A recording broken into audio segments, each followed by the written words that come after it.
Dhoni permanent juice తయారీ కేంద్రం start చేసిన తర్వాత అంటే మిగతా జబ్బులకు ఏదైనా క్యాన్సర్ కానీ హెచ్ఐవి కానీ లేకపోతే కిడ్నీ డయాలసిస్ కానీ ఆ తర్వాత జబ్బులకు మీరు ఇంట్లో మందులు తయారు చేసుకునే విధానాన్ని ఎన్నో రకాల ఛానల్లో చెప్తున్నాను.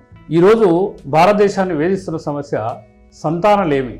ఇప్పుడు పెళ్ళైన తర్వాత 1 సంవత్సరానికో 2 సంవత్సరాలకో ఆ ప్రెగ్నెన్సీ వస్తే ఆ చుట్టుపక్కల వాళ్ళు మీ కోడలికి ఏమైంది, ఎన్నో నెల, అసలు ఏంది 3 ఏళ్ళు అవుతుంది పెళ్ళై, ఈ రకరకాల సమస్యలతో ఇప్పుడు ఏం చేస్తున్నారంటే ఈ మందులు ఎవరో వాడతారన్న ఉద్దేశంతో సరి అయిన అవగాహన లేక ఐవీఎఫ్ సెంటర్ల దారిన పడుతున్నారు. అసలు వాస్తవంగా ఏంటంటే మనం ఒక 80 సంవత్సరాలు 100 సంవత్సరాలు వెనక్కి వెళ్తే మన ఇంట్లో పెరట్లో ఈ రకరకాల అంటే చెట్ల ద్వారా మనం వైద్యం చేసుకునేది.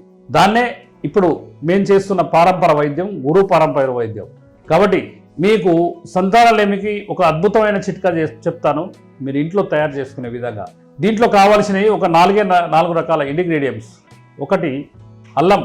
అల్లము 1 నుంచి 5 గ్రాములు. మీరు ఎంత క్వాంటిటీ తీసుకున్నా, ఎంత క్వాంటిటీ తీసుకుంటే ఆ 4 మిగతాయి కూడా అవి తీసుకోవచ్చు. ఇంకొకటి ఏంటంటే ఎగ్జాంపుల్ ఒక 5 గ్రామ్స్ తీసుకున్నాను అనుకోండి అల్లం, 5 గ్రామ్స్ పిప్పళ్ళు, 5 గ్రామ్స్ మిరియాలు. అంటే ఆ మిరియాలను కూడా ఆ సున్నపు తేటలో గినక నానబెట్టి మళ్ళీ నీడలో ఎండబెట్టి తీసుకుంటే చాలా బాగుంటుంది. ఇంకొకటి ఏంటంటే సేమ్ క్వాంటిటీగా కుంకుమ పువ్వు తీసుకోవాలి. ఈ 4ని గినక మీరు అంటే మా దగ్గర కల్వములు ఉంటాయి కాబట్టి కల్వములతో నూరుతాం. మర్దనం గుణవర్ధనం అని బాగా నూరుతాం.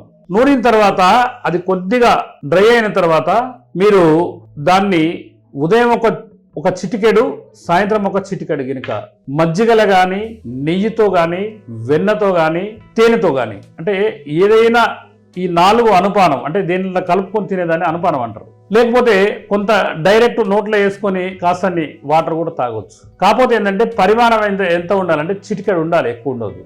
కాబట్టి మీరు తప్పక ప్రయత్నం చేయండి. ఇది ఒక గొప్ప అనుభూతి, ఎందుకంటే నేను ఎంతో మందికి ఇచ్చాను. కాబట్టి మీరు ఇంట్లో తయారు చేసుకునే ప్రక్రియ ఇది. నేను చాలా ఛానల్లో చెప్పడం జరిగింది. ఎందుకంటే చాలా మంది మా దగ్గరకు వచ్చి ఏమంటారంటే, గురువుగారు ఎట్టి పరిస్థితుల్లో నాతోనే పిల్లలు కావాలి, ఐవీఎఫ్ సెంటర్లో నేను వెళ్ళను అనేటోళ్ళు చాలామంది ఉంటారు. ఇది వీర్యాభివృద్ధికి మరియు గర్భదోషాలకు చాలా చక్కగా పనిచేస్తుంది. ఇది మా గురువుగారు చెప్పిన యోగం. ఇది తప్పకుండా మీరు ఒకసారి ప్రయత్నం చేయండి. తప్పకుండా మీరు చేసిన తర్వాత మీరు ఆ ఫలితాన్ని పొంది కింద కామెంట్ రూపంలో మీరు తెలియజేస్తే మేము చాలా సంతోషిస్తాము.